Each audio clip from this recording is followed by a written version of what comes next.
Hai Mar, Hai, apa kabar, halo, Lin? baik. Bagaimana kabarnya Mar? Baik, teman-teman, parents semua boleh di komen gimana kabarnya hari ini. Tadi aku udah start sedikit, udah kasih bocoran dikit, kita akan ngomongin komunikasi nih, Lin. Oh, oke. Mudah-mudahan hari Tapi, ini bermanfaat ya buat teman-teman dan mm-mm. kalian ya. Nah, Tapi gimana Mar? kayaknya perlu kasih tahu dulu deh. Kayaknya sebenarnya kan komunikasi kayaknya simple ya, tapi kenapa coba kita ngomongin topik ini? Oke, nah sebenarnya kan komunikasi itu kan sesuatu yang krusial ya, sesuatu yang penting sekali ya. Bagaimana kita berhubungan dengan sesama, komunikasi sangat dibutuhkan gitu. Kalau kita ingin menjalin hubungan yang baik dengan sesama, dengan jangankan dengan anak-anak ya, dengan teman, dengan pasangan, kita membutuhkan komunikasi, apalagi dengan anak-anak gitu. Nah, Maria tahu nggak sebenarnya kunci dari keberhasilan hubungan anak-anak dengan orang tua adalah di proses komunikasinya. Kalau kita bisa berkomunikasi dengan efektif dengan anak, kita bisa menjalin hubungan yang baik dengan anak-anak, nantinya semakin dia besar, dia akan punya semacam trust, kepercayaan dengan orang tuanya. Nah, kira-kira kayak gitu, Mar. Iya bener, Lin. Nah, terus kan sering denger nih ya orang-orang pada cerita suka ada banyak yang bermasalah nih komunikasinya sama anak-anak. Ini pernah nanganin nggak sih kasus-kasus kayak gitu yang ternyata kalau ditelusuri penyebabnya ini miskom nih sebenarnya, tapi udah sampai parah gitu ternyata masalahnya. Ya, itu sering terjadi gitu ya. Sebenarnya intinya di komunikasi gitu. Kok anaknya kayaknya ada kata-kata anaknya kok bandel, nggak mau dengerin, terus anaknya mutungan gitu. Udah marah-marah, kalau lagi marah-marah gitu ya, maunya diem, nggak mau ngomong gitu, kayak gitu-gitulah contohnya ya. Sering kali terjadi, padahal karena karena orang tua kayaknya belum bisa mengungkapkan dengan tepat apa yang ingin disampaikan gitu. Tujuannya kurang tepat gitu. Gitu. Jadi sebenarnya belum tentu anaknya ngambek itu karena dia yang bermasalah, tapi bisa jadi karena salah di komunikasinya gitu ya. Oke, kali ini sebelum kita lanjut, kita sapa dulu semua teman-teman parents, selamat datang. Makasih udah ngeluangin waktu buat dengerin kita. Terima kasih sudah hadir. Ada beberapa teman-teman aku udah tune in.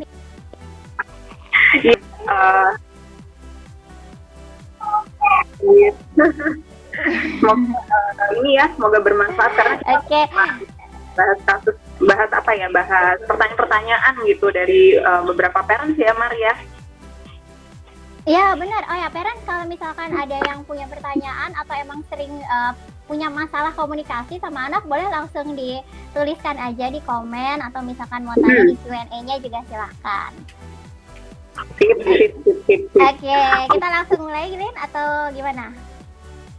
Nah, aku juga mau highlight juga kenapa sih kita ngebahas komunikasi yang efektif ya. Karena sekarang kalau mau dikaitin sama kondisi sekarang ini kan kita sedang mengalami pandemi coronavirus gitu ya. Lagi-lagi kita kaitkan kondisi itu yang mana menuntut kita semua, orang tua dengan anak, untuk ketemu terus nih setiap saat, setiap waktu. Nah, kuncinya adalah bagaimana caranya membangun hubungan yang baik kan, supaya sama-sama bisa enjoy stay at home-nya gitu. Nah, kunci yang penting juga adalah di proses komunikasi ini gitu, Mar. Nah, mudah-mudahan nanti bisa bermanfaat ya. Iya bener juga sih, Lin, karena kalau misalnya kita ngobrolnya nggak enak, terus jadinya diem-dieman, padahal ketemu setiap hari 24 jam gitu, kayaknya nggak enak sih ya. Bener banget nih, Lin. Iya betul, pasti ada semakin sering ketemu kan semakin ada ini ya, gesekan-gesekan tuh akan sering terjadi gitu. Nah, gimana caranya supaya bisa diminimalisir, bagaimana supaya kesalahpahaman itu bisa diminimalisir. Nah, kita akan kupas sedikit demi sedikit nih Maria hari ini. Iya, dan benar juga kadang-kadang gini, apalagi nih banyak yang dialamin sama working moms gitu ya, termasuk kita kayaknya ya, sering kali tuh kayak kaget setelah tiap hari banget ketemu sama anak tuh jadi suka kaget, wah ternyata kok dia perilakunya gini banget, terus kita yang bingung sendiri gimana nih ya cara ngasih taunya biar nurut gitu. Dan kadang-kadang kan juga mereka jadi kayak lebih nggak nurut gitu ya kalau sama kita ya, sama orang tuanya dibanding misalkan dia sama gurunya gitu ya, atau misalkan sama orang lain kadang-kadang jadi lebih bisa nurut. Tapi begitu sama orang tuanya yang adalah figur comfort zone-nya mereka tuh jadi kayak banyak ngelawannya, banyak negonya gitu ya sebenarnya ya. Betul banget gitu. Itu ada strateginya loh Mar sebenarnya ya. Iya, benar. Ya. Aduh, ini kayaknya ngomongnya bikin penasaran banget ya. Kayaknya kita mulai aja deh daripada nanti dikomplain, ini kebanyakan openingnya nih. Udah gak sabar. Iya nih. Oke. Kita mulai dulu dari yang pertama nih ya, parents. Jadi kita kalau misalkan mau komunikasi sama anak, sekarang konteksnya sama anak, tapi sebenarnya ini sama siapa aja juga bisa diterapin ya. Itu firstly kita harus menentukan tujuannya. Kita itu mau mengkomunikasikan apa? Nah, tujuannya nih ya, misalkan kalau konteks sama anak, kita mau ngasih tahu rules, atau kita mau melarang dia melakukan sesuatu, atau kita mau negur dia atas kesalahan dia, atau kita mau memberikan apresiasi, atau kita mau nyuruh atau mau ngapain gitu. Nah, ini yang harus kita tentukan pertama. Sebenarnya goalnya kita mau ngapain sama si anak ini. Nah, karena step-step berikutnya ini akan menentukan ya, tergantung sama tujuannya gitu. Nah, kadang ada parents yang kayak nggak aware dulu nih sama tujuannya. Jadi misalnya ya dia pengen nyuruh anaknya ngabisin makanan gitu ya. Tapi jadinya karena dia udah marah, jadi malah yang keluar marahnya. Goal untuk minta anaknya ngabisin makanannya tuh nggak tercapai gitu kan, seringkali kejadian gitu. Jadi ini penting ya Lin, pertama banget harus tahu tujuannya. Parents tuh mau ngomong apa sih sebenarnya sama si anak gitu. Betul. Sebenarnya kita mau mengungkapkan apa gitu loh. Apakah mengenai aturannya, atau sebenarnya kita mau spotlight nih perilaku yang diharapkan tapi tidak muncul gitu, atau kita mau memberikan teguran gitu, misalnya teguran karena dia berbuat salah misalnya seperti itu, atau meminta melakukan sesuatu. Jadi harus jelas dulu nih goalsnya apa, seperti itu tadi yang Maria bilang ya, contohnya yang soal makan tadi ya Maria. Benar.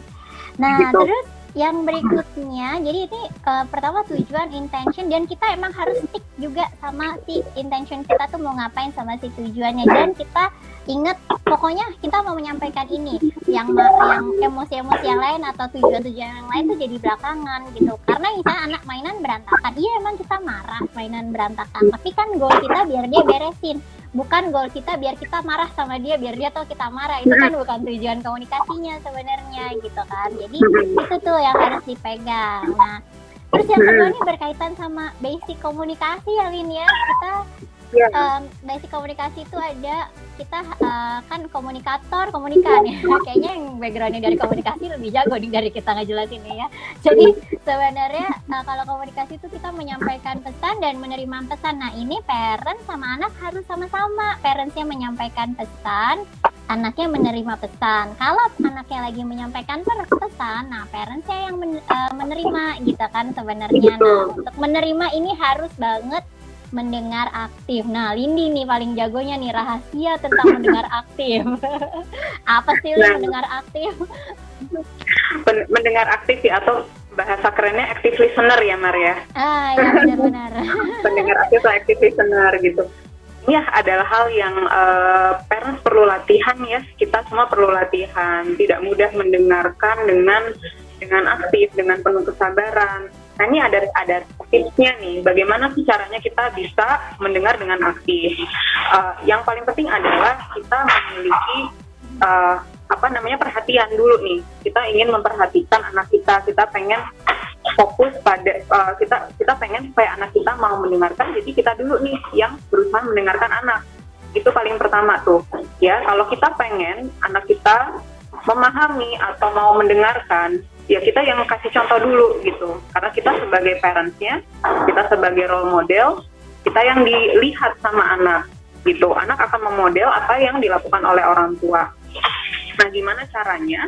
Yang pertama memang kita perlu ada fokus. Fokus artinya kita melihat, memperhatikan eye contact. Nanti Maria akan jelasin lebih lanjut kenapa sih eye contact itu penting banget gitu ya.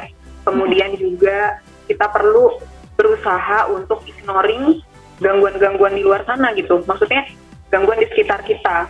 Ya, kalau misalkan ada kakaknya atau adiknya yang berusaha untuk ngajak ngomong ketika kita lagi mendengarkan anak kita di depan, ya kita berusaha untuk fokus ya, atau kita ngomong dulu nih sama yang lain, tolong ini dulu ya, tolong kasih kesempatan dulu untuk mama mendengarkan kakak atau dengerin adik sedang bicara, misalnya seperti itu gitu ya. Kemudian juga kita berusaha untuk memberikan responnya bukan dengan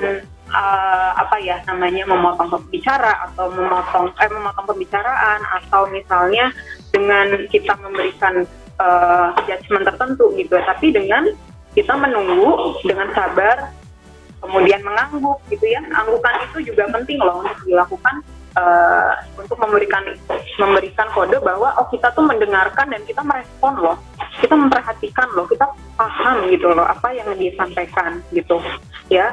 Nanti kalau anak udah mulai selesai itu ya gitu ya ceritanya gitu ya, aku tuh lagi kesel banget deh sama temanku gitu misalnya ya.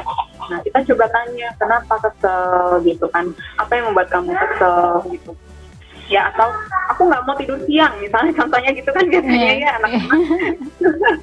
Ini udah jam-jam tidur siang soalnya nih. Iya benar-benar. Kita coba tanya kenapa, instead of kita memberikan judgement gitu loh. Kalau kamu nggak tidur siang, nanti kamu bakalan sakit loh, apa segala macam gitu ya. Jadi instead of itu, kita lebih baik menanyakan alasannya, kenapa sih, ada apa yang membuat kamu jadi nggak seperti biasanya gitu. Nah, itu adalah active listener gitu ya. Kemudian memberikan judgement itu tidak memberikan judgement itu agak-agak susah gampang ya Maria. Iya gitu. Susah sih Lin sebenarnya, bukan susah gampang. Bukan susah. Kita dalam hati ya sebagai orang tuanya pasti ada perasaan dongkol juga nih, oh ya ampun ini kok nggak ngerti gitu ya. Tapi kita coba ingat lagi, fokus utamanya adalah ingin membuat anak memahami. Jadi kita harus nunjukin dulu bagaimana sih caranya memahami gitu ya. Fokus utamanya adalah itu. Nah, ini adalah ada contoh kasus nih Mar. Pertanyaan gitu ya, ada pertanyaan dari parents. Kalau saya ngomong sama anak, seringkali dia nggak mau dengerin, malah dia ngomong terus, kayak ngejawab duluan gitu ya.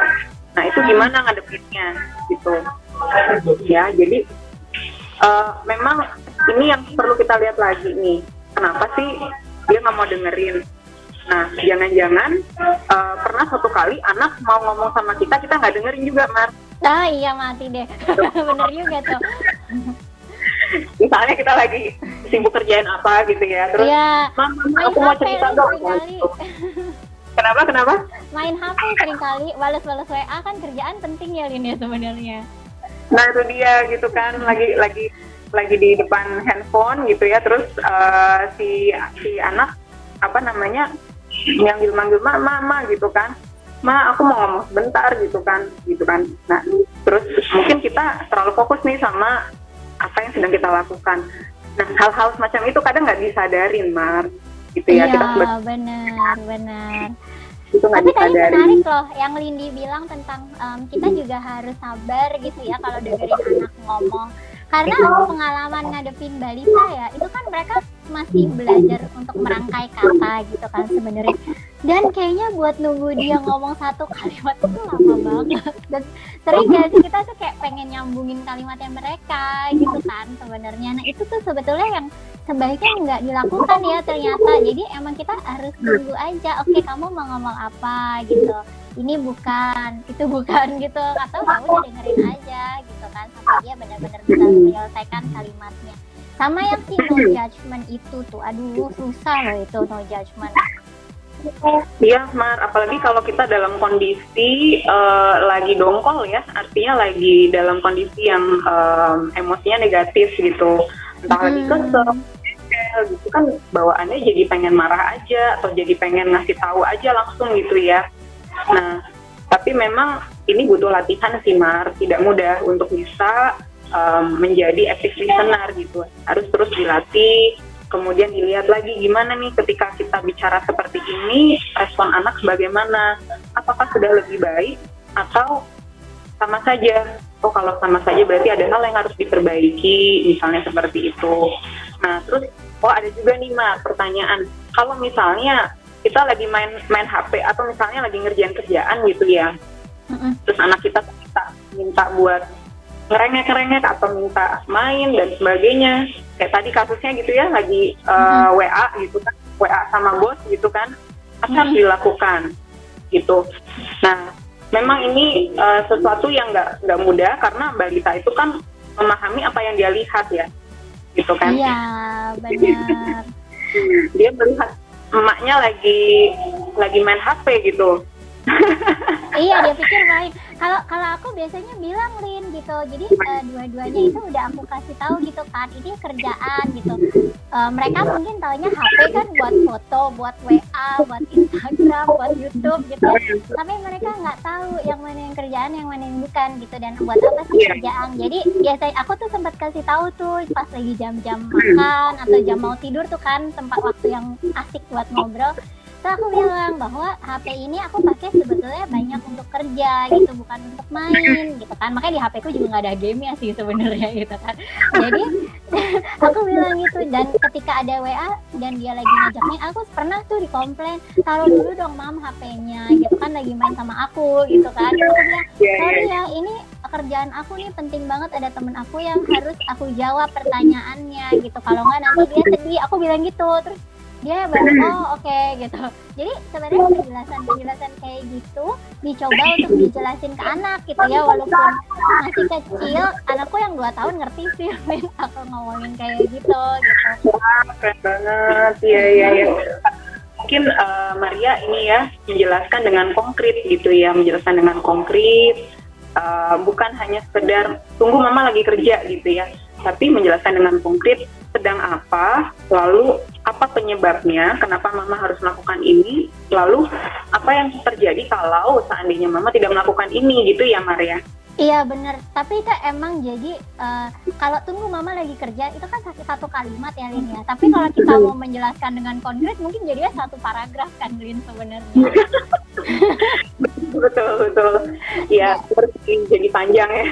Iya, that's why memang ibu-ibu setelah punya anak cenderung lebih bawel ya. Benar-benar termasuk gue juga sebenarnya, termasuk aku juga gitu ya. Iya, dan aku kenal beberapa orang teman-teman aku yang dulu pas zaman kuliah tuh pendiam gitu. Pas ketemuan lagi udah punya anak satu lah, kenapa dia jadi bawel? Ternyata itu juga kayaknya salah satu dampaknya, karena berusaha untuk menjelaskan apa-apa dengan konkret gitu sebenarnya kan. Benar, menjawab apa-apa dengan konkret. Mau tidak mau memang kita harus menjelaskan karena anak itu memahami apa yang mereka lihat gitu. Mereka belum bisa berpikir secara abstrak ya, apalagi anak-anak balita gitu, memikirkan kerja itu apa sih sebenarnya gitu kan ya. Nah, yang bisa kita lakukan tadi benar nih kata Maria, bahwa menjelaskan terlebih dahulu gitu ya di awal-awal, dan mungkin bisa sering dilakukan gitu. Kalau kita kondisinya adalah work from home dan kita harus intensif untuk mengecek panggilan gitu ya, kita sampaikan ketika lagi makan atau ketika lagi tidur, sehari sebelumnya bahkan ya, kita terus mengulang, mama sama papa ini di rumah bukan untuk libur loh, kita lagi kerja, dan kerjanya harus menjawab panggilan-panggilan yang ada yang datang dari handphone gitu. Bosnya papa ini atau bosnya mama lagi, kalau nanti tiba-tiba telepon, adek sama kakak tunggu dulu ya, jangan ini dulu, jangan dekat sama dulu. Nanti kalau udah kita ngobrol lagi. Misalnya seperti itu ya Mar ya. Iya benar. Dan jangan kaget kalau misalkan mereka tetap marah, Lin. Karena ini sering banget kejadian. Udah dibilangin tetap aja ngambek gitu ya, mainannya dilempar. Benar. Biasanya sih kalau aku misalkan itu kejadian, langsung peluk gitu selesai peluk anaknya, sorry ya aku harus gitu. Jadi tetap kita minta maaf sama anak itu oke banget gitu, karena di situ juga dia belajar, oh mamaku kalau salah dia minta maaf gitu, berarti aku kalau salah juga harus minta maaf kayak gitu. Jadi emang kalau situasi-situasi tertentu yang kita nggak bisa selalu memenuhi kebutuhan anak, memenuhi keinginannya dia gitu kan, nah kita emang harus say sorry sih sebetulnya. Jadi dia pun akan terhibur gitu kan dengan kita melakukan itu. Betul banget Mar, betul. Iya, say sorry itu penting ya. Kita perlu bisa ngasih contoh juga, lagi-lagi ngasih contoh gitu, bahwa ada kalanya kita berbuat salah, dan ketika berbuat salah ya let's say sorry, supaya anak juga di lain waktu ketika dia melakukan sesuatu yang tidak sesuai harapan, dia juga bisa say sorry gitu kan ya Mar ya. Iya benar. Nah bareng. Lin, ya. Apa namanya? Ada pertanyaan tuh. Ada pertanyaan. Nih ada pertanyaan. Gimana Mar? Mau dijawab dulu? Kita jawab dulu. Ya boleh. Ini sekarang langsung aja Lin. Kalau kita lagi marah sama anak, terus dia marah balik Lin. Dia marah balik terus ngambek ya. Oke. Iya. Nah, ini sih sering terjadi ya. Sama anakku juga gitu Mar. Anakku gitu kalau kita lagi negur, misalnya dia mukul-mukul gitu ya, mukul-mukul adiknya, terus kita bilang, kakak jangan dipukul gitu kan misalnya, kenapa kok pukul-pukul. Nah apa yang bisa dilakukan ya, kita coba untuk kita fokus dulu seperti tadi ya, kita fokus ke anak kita bawa anak kita ke tempat yang lain untuk bicara gitu, supaya kita bisa fokus sama anak dan anak pun juga bisa fokus sama kita gitu. Kita bawa dulu ke tempat yang lain, misalnya kita minta dia untuk duduk, ayo duduk dulu, kita bicara dulu ya gitu, instead of kita memberikan judgement gitu ya, kakak nggak boleh pukul-pukul gitu ya, misalnya seperti itu. Nah yang ada malah nanti dia malah semakin marah, makin ngambek gitu ya. Kita bisa minta penjelasan juga dari dia gitu. Even sekecil anak 3-4 tahun, kalau misalkan kita coba minta dia menjelaskan, ya mungkin dia juga belum tentu bisa menjelaskan dengan sesuai harapan kita sih. Cuman itu udah membuat dia untuk cooling down biasanya. Misalnya mukul adiknya gitu, itu kan yang kita lihat, dia mukul adiknya, tapi jangan-jangan dia mukul adiknya karena adiknya ngerobek kertas kakaknya gitu kan, bisa jadi. Jadi kita harus tanya juga sih Lin, gini, apa sih tadi yang terjadi? Nah ini pertanyaan juga harus hati-hati Lin, nggak boleh ngejudge, kita nggak boleh nanya, kenapa kamu mukul adik gitu, kita harus tanya tadi yang terjadi apa gitu. Nah kalau kita tadi yang terjadi apa itu kan netral, dia belum merasa terpojok tuh gitu, jadi dia akan lebih bisa mengeluarkan datanya. Karena ada anak-anak yang gini, kalau kita udah tanya, kamu kenapa mukul adik, dia udah merasa dia bersalah, akhirnya dia mengarang cerita supaya dia nggak dimarahin gitu kan. Nah, jadi emang pertanyaan ini nih penting nih untuk kita bisa mengajukan sesuatu yang cukup netral sehingga dia bisa ngeluarin data aslinya gitu sebenarnya. Betul. Jadi menanyakan apa yang terjadi ya, instead of kenapa, tapi kita menanyakan apa yang terjadi gitu ya Maria. Pertanyaan yang netral kayak gitu. Terus Lin, ada lagi nih yang nanya nih ya. Jadi dia si ibu ini pernah dengar nih bahwa kalau misalkan mau fokus sama anak itu kan harus being present. Dia pernah baca di suatu artikel being present gitu. Nah, being present itu apa sih dan gimana caranya gitu? Ayo Lin, kamu atau aku nih yang jawab nih? Being present ya, oke. Maria dulu paling ya. Maria nggak apa-apa. Boleh. Oke, nah being present tuh sebenarnya gini, jadi kita itu benar-benar fokus sama apa yang ada di sekitar kita, yang ada di hadapan kita tuh sekarang gitu. Nah ini sebenarnya sulit nih teman-teman, karena yang namanya kita kan punya ini ya, pikiran macam-macam, ada pikiran kerjaan, pikiran tentang beresin rumah, cicilan hutang mungkin dan sebagainya gitu ya, tagihan-tagihan yang belum dibayar misalnya kayak gitu ya, pikiran kita tuh penuh gitu. Nah ini challenge-nya bahwa ketika kita ngadepin anak, kita harus berusaha untuk fokus benar-benar sama anak yang ada di depan kita gitu. Jadi itu yang lain nanti dulu dipikirinnya gitu. Ini terutama apalagi kalau situasinya lagi negatif ya. Kalau situasinya lagi negatif sih gampang gitu sebenarnya. Jadi kita benar-benar fokus sama apa yang ada di depan kita supaya kita bisa merespon gitu. Nah, kalau untuk yang sudah terbiasa itu sebenarnya cukup gampang. Tapi kalau untuk yang belum terbiasa, ini yang bisa dilakukan tuh untuk bisa stop pikiran kita yang sibuk banget itu, kita bisa ngamatin apa yang ada di sekitar kita. Kita bisa tarik nafas, kita ambil nafas, kita bisa mendengarkan apa yang di sekitar kita. Jadi benar-benar si panca indera kita ini dipakai untuk memantau yang di sekitar kita tuh apa, menyerap semua informasi yang di sekitar kita. Nah, sehingga pikiran kita tuh sedikit mereda gitu sebenarnya. Nah, ini termasuk ini juga, Lin, kalau misalkan kita mau ngerespon anak nih ya, misalnya tadi kan Lindi udah kasih contoh ya, kita bisa mengangguk gitu ya, atau dengan gesture gitu, atau dengan eye contact, kita juga bisa tuh menunjukkan bahwa kita itu fokus sama dia. Nah, selain itu kita juga bisa kayak mengulang apa yang dia katakan gitu, tapi mungkin nggak mengulang banget ya. Misalnya nih ya, anaknya lagi mewarnai gambar orang gitu ya misalnya. Terus dia bilang, "Mami, aku sudah mewarnain orangnya," gitu. Terus kita bisa ngelihat gambar, "Oh iya, bagus ya, kamu mewarnain bajunya warna pink," kayak gitu. Itu kan dia langsung "Oh, berarti mama perhatiin nih, aku mewarnainnya warna pink bajunya," misalnya kayak gitu.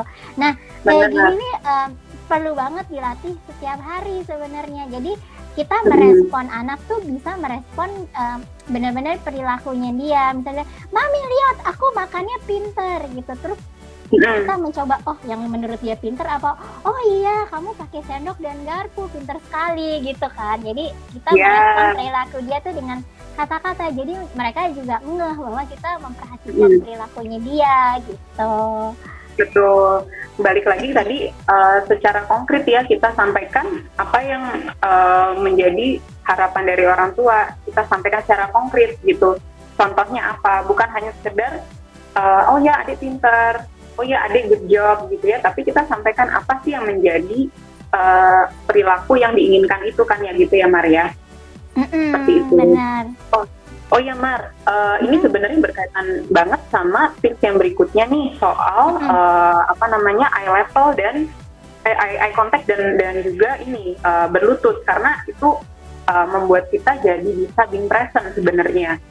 Ketika kita ingin fokus, tips buat orang tua nih ya, ketika harus benar-benar menghadapi anak, yang bisa dilakukan adalah kita coba berlutut, karena berlutut tuh kita bisa punya kita bisa bicara dengan tinggi yang sama dengan anak gitu ya. Kemudian juga eye contact, perhatikan gitu ya, menggunakan panca indera kita. Kalau kita memperhatikan, kita jadi fokus gitu sama apa yang disampaikan oleh anak. Bener nggak Mas? Seperti itu? Iya bener, ini bahasa kerennya tuh eye level, Lin. Orang sering ngomong juga tuh, kalau teman-teman mungkin ada yang pernah dengar gitu ya. Jadi kita tuh berusaha untuk posisinya tuh sejajar sama anak. Ya kalau anaknya masih balita berlutut betul, kalau lebih kecil lagi mungkin bisa duduk. Kalau yang anaknya udah tinggi-tinggi gitu ya mungkin bisa kita duduk aja di sofa berhadapan kayak gitu. Pokoknya intinya kita tuh sejajar sama anak. Nah, ini selain tadi kita bisa eye contact, kita bisa fokus gitu ya sama anak, ini juga bikin anak tuh merasa bahwa dia itu berharga, Lin. Kan kalau misalnya nih dia di bawah, dia kan belum setinggi kita gitu ya, terus dia kan jadi tingginya di bawah kita. Kalau kita ngomong gitu, dia di bawah kita, dia itu bisa merasa bahwa dia lebih lemah dari kita posisinya gitu. Nah, ketika dia merasa dia lebih lemah, otomatis dia jadi kayak berjarak. Itu kayak kita juga sih, Lin ya. Kita kalau ngomong sama bos gitu, terus bosnya ngomongnya kayak berjarak, kayak nggak down to earth, itu kan kita jadi kayak nggak deket gitu, terus jadi merasa minder, merasa takut gitu kan sebenarnya. Nah kita tuh nggak pengen itu sebenarnya, kita pengen menciptakan hubungan yang seimbang antara parent sama anak gitu kan, supaya message-nya itu bisa diterima. Sekarang gini, teman-teman coba dipikirin, di kalian teman-teman tuh lebih gampang terima saran dari orang tua atau dari teman sendiri? Nah, ngaku tuh ngaku. Pasti apalagi remaja, kan kalau udah remaja, udah dewasa ke atas gitu ya. Pasti sebagian besar lebih merasa lebih suka gitu dengerin saran dari teman-teman gitu ya, atau kalau yang udah punya pacar, udah punya suami, udah punya istri, udah punya pasangan yang dari pasangannya sendiri gitu, yang setara posisinya gitu, ketimbang dengerin saran dari orang yang misalkan nggak posisi ya lebih tinggi gitu, atau mungkin orang-orang yang jauh gitu. Nah, kita mau breakdown sih jarak itu sebenarnya dengan kita high level sama anak. Nah, si anak juga merasa dia lebih dihargai, dia lebih diterima, dia lebih happy, dia akan jadi lebih terbuka nantinya sama kita gitu. Betul sekali sih Mar. Ini ya, high level itu penting sekali ya. Nah, makanya kenapa anak-anak itu sangat mendengarkan temannya gitu ya. Selain juga karena dia ada sisi ingin bisa diterima sama temannya, juga karena mungkin dia bisa menerima sesuatu yang levelnya sama gitu kan. Itu kenapa anak-anak jadi artinya sering lebih mendengarkan teman-temannya gitu. Bahkan anak-anak yang masih tingkat SD gitu ya, mereka sangat merasakan gitu ya, kalau ada teman yang ngomong apa, dia bisa langsung lebih masuk gitu loh ke pikirannya dia, ke hatinya dia gitu. Nah, Mar, ada pertanyaan lagi nih Mar. Ada pertanyaan, kalau anak tantrum, terus kalau dikasih tau malah tantrum, apa yang bisa dilakukan? Nah, itu mungkin Maria mau menjelaskan, Mar. Kebetulan Maria lagi beberapa hari yang lalu bahas tentang tantrum ya, Maria. Oh iya benar, di Instagram aku sempat bahas tentang tantrum. Iya, nah kalau misalkan anak lagi tantrum, sebenarnya tuh yang harus kita lakukan itu kita acknowledge perasaan dia, Lin, sebenarnya, bahwa dia itu marah gitu kan sebenarnya. Nah, marahnya kenapa gitu kan, kita harus sambil mencari tahu, karena anak biasanya kan tantrum ini kan sebenarnya balita ya, kebanyakan itu kan dia belum tahu nih maksudnya masih belum bisa melabel emosinya sendiri, dan juga dia kadang-kadang confused, kenapa sih sebenarnya aku semarah ini, aku ngalamin ini gitu. Jadi kita bisa membantu dia sebenarnya untuk menghadapi tantrumnya. Oh, dia marah nih, kira-kira apa ya, kita yang cari sebabnya. Dan kita biasanya tuh yang sering terjadi ketika anak marah, anak nangis, jerit-jerit kan, parentsnya tuh cenderung jadi kayak jadi ikutan naik gitu ini emosinya gitu. Nah, yang harus kita lakukan, kita tetap harus stay calm sebenarnya. Kita harus stay calm, tune down gitu ya. Kita tetap harus fokus gitu ya, balik lagi being present dengan situasi anak kita gitu, sembari kita berusaha menenangkan dia. Nah, ini untuk menenangkan ini juga agak tricky, karena selain kata-kata, gesture, terus habis itu nada suara, itu juga harus kita tune down. Kalau tujuan kita adalah menenangkan, maka kita harus membawa diri dengan tenang supaya dia juga terpengaruh nih untuk jadi lebih tenang gitu. Betul, ini menarik banget. Ini adalah tips yang berikutnya ya sebenarnya ya, bahwa intonasi yang tepat itu sangat penting untuk dilakukan ketika kita lagi komunikasi. Jangan sampai kita juga ikut menjadi tinggi ketika anak kita sedang tantrum atau sedang emosinya negatif gitu ya. Atau contoh gampangnya, misalnya kasus yang sering terjadi gitu ya, ketika di dalam kelas anak-anak ribut sekali gitu. Nah, kecenderungan kalau guru tuh kalau sudah melihat anak-anak menjadi lebih ramai dan sebagainya gitu ya, atau kadang aku sendiri ya ketika lagi ngajar rasanya pengen bilang diam semuanya, ayo tenang gitu kan. Nah, intonasi tenang itu sebenarnya ketika kita ngomong tenang itu kan tinggi ya nadanya ya. Nah, itu jadi nggak cocok gitu loh. Anak-anak bukannya menjadi lebih tenang, tapi jadi bingung juga gitu loh. Kenapa suruh tenang tapi kitanya teriak atau intonasinya tinggi. Nah, mungkin kita bisa nih belajar untuk mencocokkan apa yang ingin disampaikan dengan intonasinya. Contoh, kalau anak-anak sedang rame di rumah gitu ya, dan kita pengen supaya anak-anak mendengarkan, kita bisa bilang, Mama ada ini nih, ada challenge nih, yuk kita fight challenge, yang menang nanti bisa dapat stiker. Dan kita ngomong dengan bahasa yang dengan intonasi yang yang tenang dan quiet gitu. Tahu nggak, misalnya seperti itu. Jadi anak-anak bisa ngerti gitu, anak-anak memahami, oh quiet itu seperti itu gitu ya. Dengan seperti itu anak-anak bisa mencontoh, oh ya, be quiet misalnya seperti itu. Nah jadi intonasi itu penting banget gitu, jangan kita be quiet gitu ya, yang ada malah anak-anak menjadi berisik. Iya benar. Aku tiba-tiba teringat baru pengalaman beberapa waktu lalu ya Lin. Jadi ini ngomongin tentang intonasi, ini bener banget ya, intonasi ini benar-benar harus disesuaikan sama tujuannya. Kita tuh mau nyuruh mereka tuh ngapain gitu. Jadi waktu itu ceritanya mau nyuruh tidur gitu kan. Kalau mau nyuruh tidur kan harusnya ayo tidur gitu, yang kalem-kalem gitu, ayo naik ke tempat tidur, terus kita masuk selimut tidur gitu kan, tutup mata gitu kan harusnya ya. Terus aku salah, tau nggak? Aku bilangnya gini, ayo siapa yang cepet sampai ke tempat tidur berarti bisa dapat bantal yang paling wangi baunya gitu kan. Terus apa yang terjadi? Mereka buru-buru naik ke tempat tidur, dan di tempat tidur lompat-lompat karena excited. Nggak tidur ya. Karena di build-nya adalah sesuatu yang exciting. Jadi dia mikir, oh kita naik ke tempat tidur nih, hore gitu. Jadi mereka lompat-lompat dan mereka happy sekali rebutan bantal yang paling wangi itu gitu.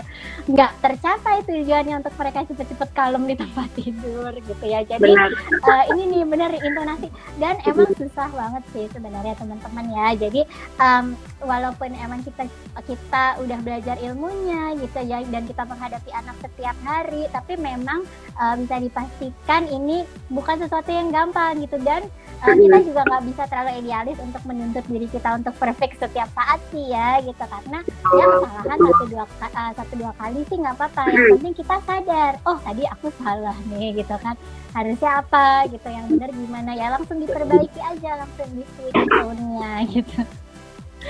Benar. Oh, Mar, sebelumnya kita sapa dulu nih buat teman-teman yang sudah hadir, yang baru-baru datang, baru-baru hadir di sini. Halo semuanya. Hai, makasih ya. Oh ya, buat yang baru hadir. Hari ini Maria sama Lindi ngomongin komunikasi sama anak. Oke, nah apalagi nih Mar, selain itu tips yang berikutnya ya, tadi kan ada active listening ya. Aku coba review dulu ya, active listening, kemudian adalah eye contact, kemudian juga level kita dengan anak gitu ya. Kalau kita terlalu tinggi ya kita coba berlutut atau kita ajak duduk gitu ya. Kemudian intonasi itu sesuatu yang gampang susah gampang sebenarnya, susah sih. Susah. Ini berusaha menghibur dengan menambahkan kata gampang supaya optimis gitu bahwa itu bisa dilakukan. Iya, soalnya gini sih sebenarnya, emang ada beberapa orang, jadi beberapa teman gitu kan, ada yang suka cerita gitu, memang ada beberapa orang di antara kita yang udah punya kebiasaan atau kecenderungan ngomong itu dengan nada tinggi gitu kan ya. Sebenarnya ini nih sebenarnya yang agak susah. Jadi waktu itu ada yang cerita gini, Lin, aduh Maria gimana ya, aku kan emang nada ngomongnya tuh kayak gini gitu, gimana caranya aku bisa ngomong dengan nada yang rendah kayak kamu gitu. Aku ngikutin gitu nada tinggi. Nah terus aku bilang sebenarnya intonasi gitu ya, komunikasi itu keterampilan loh, bukan sesuatu yang bawaan. Jadi kita tuh bisa latihan gitu kan sebenarnya. Jadi teman-teman, buat parents yang merasa cenderung punya voice tone yang tinggi atau bahkan cenderung terlalu rendah gitu kan, ada juga yang aduh kayaknya aku gak bisa dia tegas sama anak, emang aku bisanya nada ngomongnya gini gitu, anak aku jadi kayak ditempelin sama anakku gitu. Jangan khawatir, karena kalau kita latihan itu bisa kok nada suara gitu ya. Kalau warna suara ya kayak suara aku dicempreng, nah itu udah bawaan lahir gitu ya.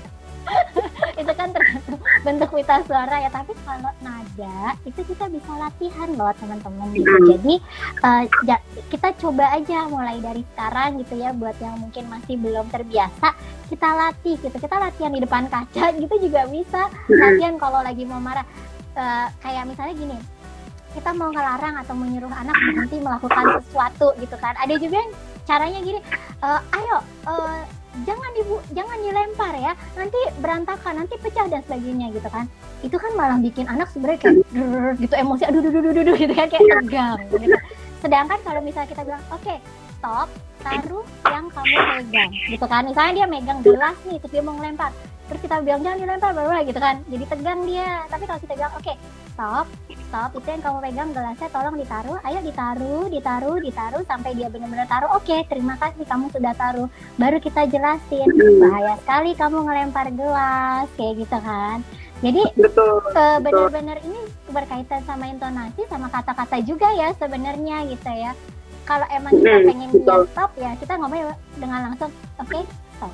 Gitu. Kalau dia belum stop, ulang lagi kayak gitu. Benar banget Mar. Itu yang sekarang juga aku sedang latihan ya di rumah, bagaimana supaya aku benar-benar bisa tegas gitu ya. Karena suara aku kebetulan suara rendah nih, kalau Maria suara tinggi gitu.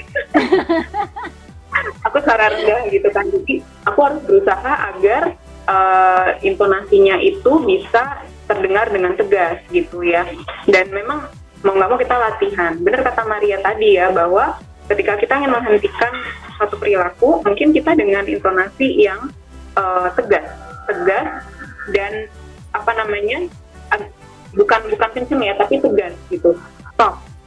Kalau memang belum stop ya memang harus diulang lagi sampai akhirnya mereka bisa stop gitu. Dan jangan lupa eye contact itu. Kita lihat ketika kita ngomong jangan sambil kita lagi main HP, lagi megang yang lain gitu ya, megang handphone. Stop gitu ya. Nah itu anaknya nggak bakalan stop gitu. Nah, tapi kita letakkan dulu apa yang sedang kita kerjakan, kita sampingkan dulu. Lalu kita ngomong ke anak kita. Kalau misalkan kita punya anak gitu ya, anak kakak adik dan mereka lagi berantem, kita minta mereka, kita berdiri di tengah-tengah atau kita berlutut, kemudian kita minta mereka untuk meletakkan apa yang mereka sedang pegang, lalu kita bilang stop gitu sampai mereka benar-benar bisa berhenti gitu ya Maria, kira-kira ya. Jadi sampai golnya tercapai dulu dia berhenti, baru dia tuh bla bla bla yang lainnya belakangan gitu. Agak susah sih nahannya ya.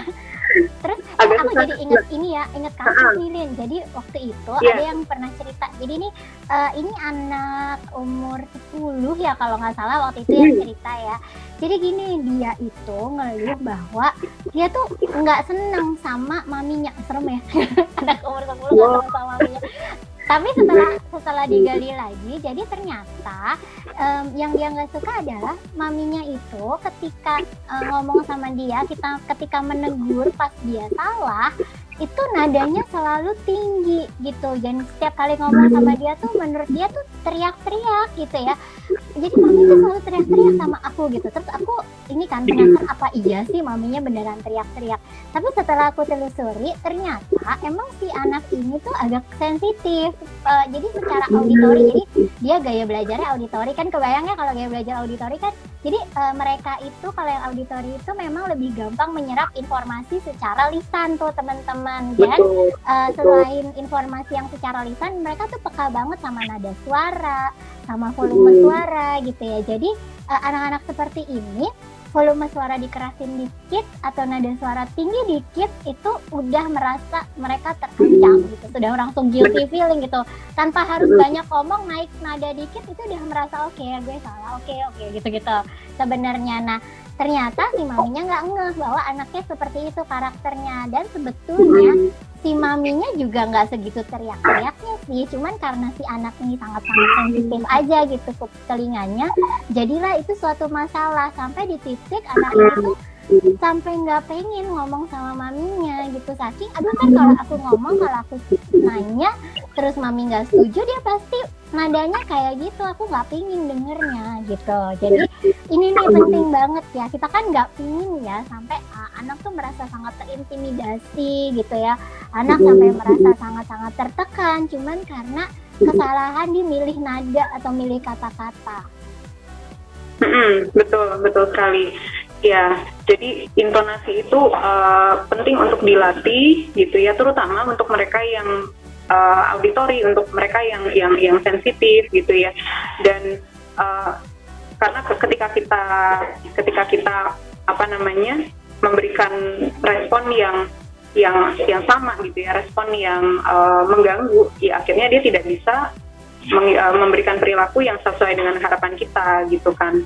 Nah ini juga ada juga nih aku juga ingat ada satu kasus di mana anak itu kalau tadi kan auditori ya, anak ini visual banget gitu, dan memang kebetulan anak-anak usia balita, usia yang tingkat-tingkat SD itu tuh sebenarnya kan masih berpikir secara konkret, memahami dari apa yang mereka lihat ya.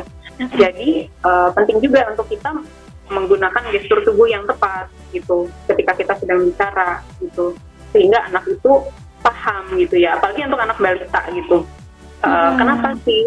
Kenapa misalnya contohnya kenapa sih tidak boleh memukul, kenapa tidak boleh melempar barang gitu. Nah kita bisa tunjukkan kalau kamu melempar barang lalu kena ke kepala, ya kita pegang kepala gitu ya. Nah apa yang terjadi, ini bisa sakit gitu ya. Atau misalnya parents bisa juga menggunakan pengalaman yang sudah terjadi gitu Mar.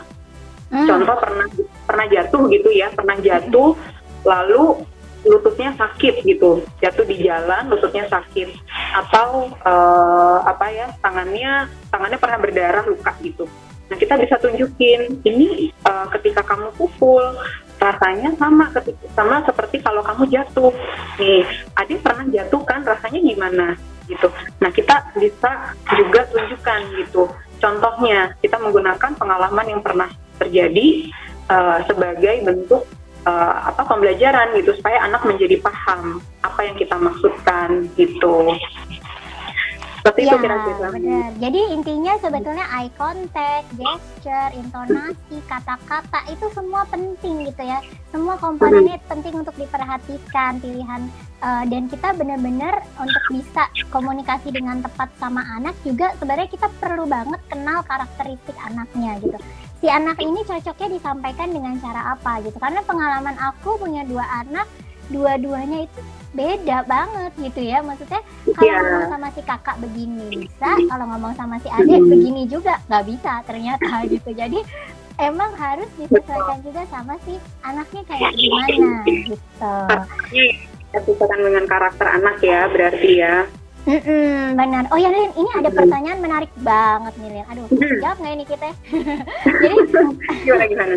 Jadi si Mami ini nanya gitu, kira-kira kapan sih waktu yang enak gitu ya buat kita bisa ngobrol sama anak gitu, karena kan kadang-kadang kalau misalkan dia habis melakukan sesuatu kita tegur on the spot, ya dia nggak mendengarkan sepenuhnya juga gitu kan gitu. Nah ini kapan sih sebenarnya timing yang pas gitu untuk kita ngasih tahu rules atau kita bilang sebenarnya kita nggak suka atau apa gitu. Nah ini tuh mirip banget ya sama anak aku ya, sebenarnya kasus yang terjadi sehari-hari nih di tempatku.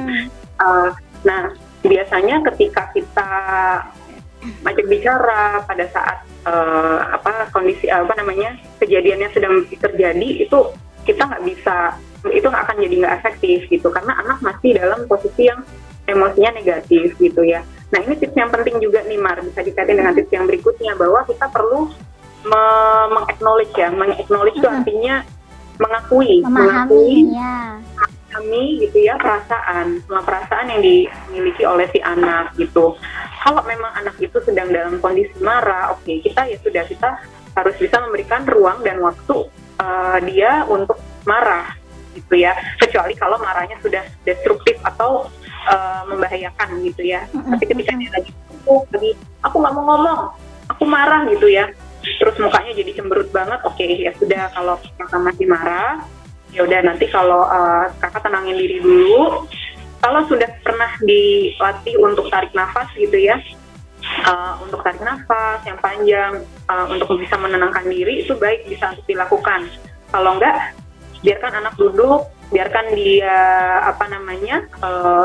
menenangkan diri gitu sampai dia reda gitu ya. Atau misalkan anak ini kok kayaknya nggak reda-reda ya dari pagi sampai sore marah mulu kerjaannya gitu ya, coba kita cari tahu apa sih yang membuat dia menjadi lebih lebih rileks gitu cari. Jadi kita nggak fokus dulu nih sama masalahnya, tapi fokus dulu sama acknowledge perasaannya dia dulu nih gitu. ketika dia sedang marah dan kita butuh dia untuk menenangkan diri, cari sesuatu yang bisa buat dia menenangkan diri, entah kita kasih dia makanan yang membuat dia senang gitu ya, yang tidak berlebihan ya tentunya, kemudian atau ajak dia untuk jalan keluar. Nah kadang-kadang ini bisa ini ya, bukan kadang sih, tapi seringkali ketika kita membawa anak keluar rumah hanya untuk mencari udara segar, itu juga cukup membantu karena dia bertemu dengan situasi yang berbeda, kemudian kondisi udara yang lebih segar gitu ya, pandangan yang lebih luas, sehingga anak merasa lebih tenang gitu. Diajak main dulu gitu, main bola, main sepeda, atau jalan-jalan, sekedar jalan-jalan, nanti sambil kita ngobrol gitu. Jadi sebenarnya nggak harus selalu langsung selesaiin masalahnya gitu ya Lin ya, tapi kita bisa juga meredakan dulu emosinya gitu, perasaannya dia dibikin tenang, udah dia udah kalem, udah bisa lebih enak gitu, baru kita selesaiin masalahnya bareng-bareng gitu ya. Ini agak susah sih biasanya, soalnya kan kita kadang-kadang kepingin buru-buru beres gitu ya sebenarnya.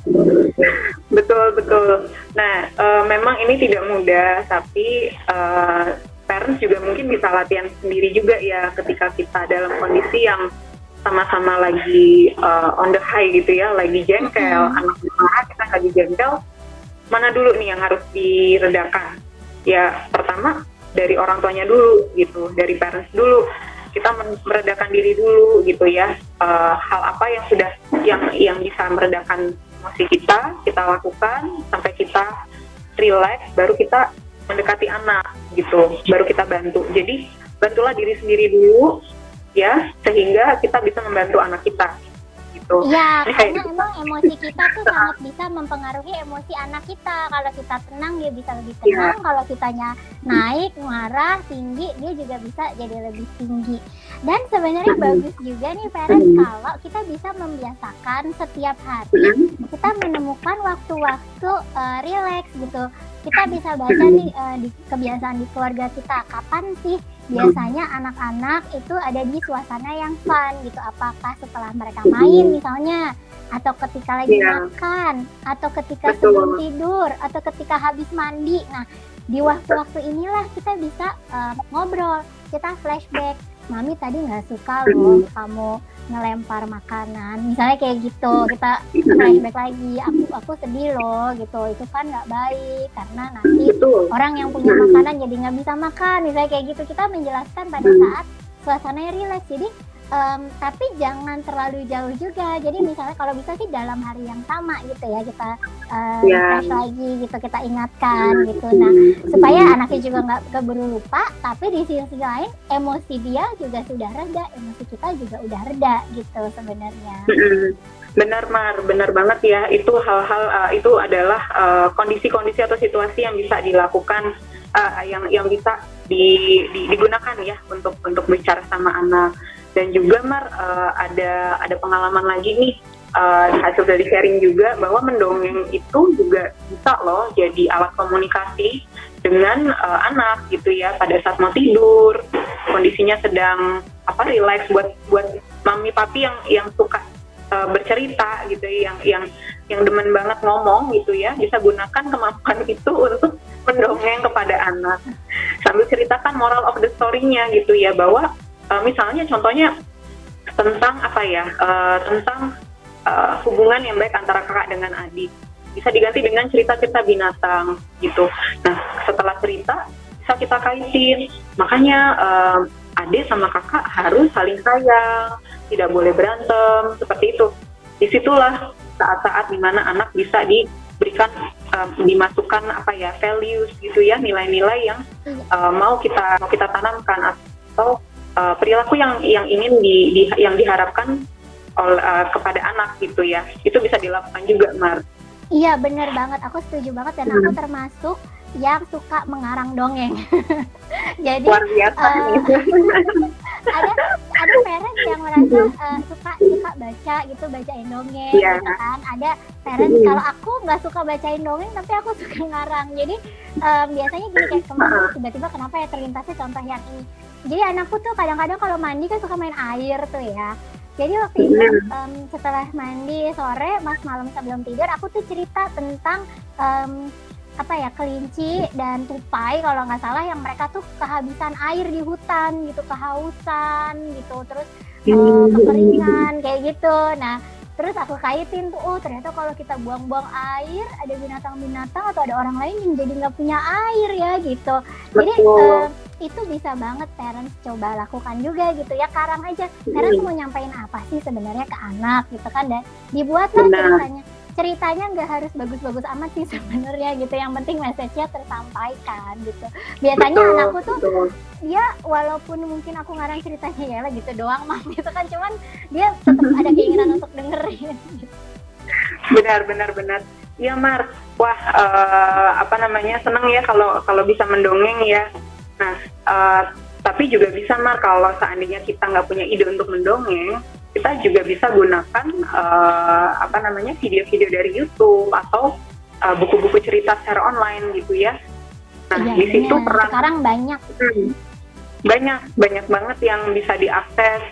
Nah, ini juga bagus nih untuk membangun hubungan yang baik sama anak nih. Kita mendampingi. Ingat ya, ketika kita memperbolehkan anak untuk mengakses sesuatu secara online, kita harus dampingin. Nah, di situ kita bisa komunikasi juga gitu sama anak. Kita sambil berinteraksi gitu ya. Ceritanya dia lagi nonton suatu video, lalu kita bercerita gitu ya. Kita juga ikut memberikan tanggapan.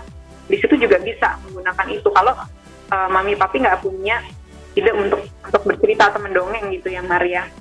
Iya. Kita bisa gunakan itu. Iya, bener banget gitu. Terus ada pertanyaan menarik lagi nih. Masih sempat nggak kita jawab, Lin? Kita masih punya waktu sekitar 2-3 menit lagi nih, Mar. 2-3 menit. Oke, gini. Soalnya ini pertanyaannya kayak jawabannya agak panjang. Pertanyaannya tuh gini. Gimana sih caranya kita bisa mengkomunikasikan emosi ke anak, dan gimana caranya kita bisa ngajarin anak untuk menceritakan perasaannya? Lin, kayaknya ini satu sesi deh, Lin. Kalau pertanyaannya ini ya nggak sih? Kayaknya ini perlu dibahas lebih lanjut ya Maria di sesi yang berikutnya nih. Oke. Berarti sorry ya Mam yang nanya, kita hold pertanyaannya untuk di sesi minggu depan gimana? Supaya bisa lebih mendalam. Betul. Karena kita minggu depan mau kita mau ketemu lagi nih, dan ini ide yang menarik banget ya untuk bisa kita bahas di minggu depan. Bagaimana caranya mengkomunikasikan perasaan ya? Perasaan, iya benar. Jadi saling menceritakan perasaan nih, Lin. Nah, makanya ini untuk teman-teman, parents gitu ya. Jangan lupa untuk join kita lagi, untuk ikuti sesi kita lagi nih minggu depan, karena kita akan membahas tentang mengkomunikasikan perasaan. Gitu, Mar.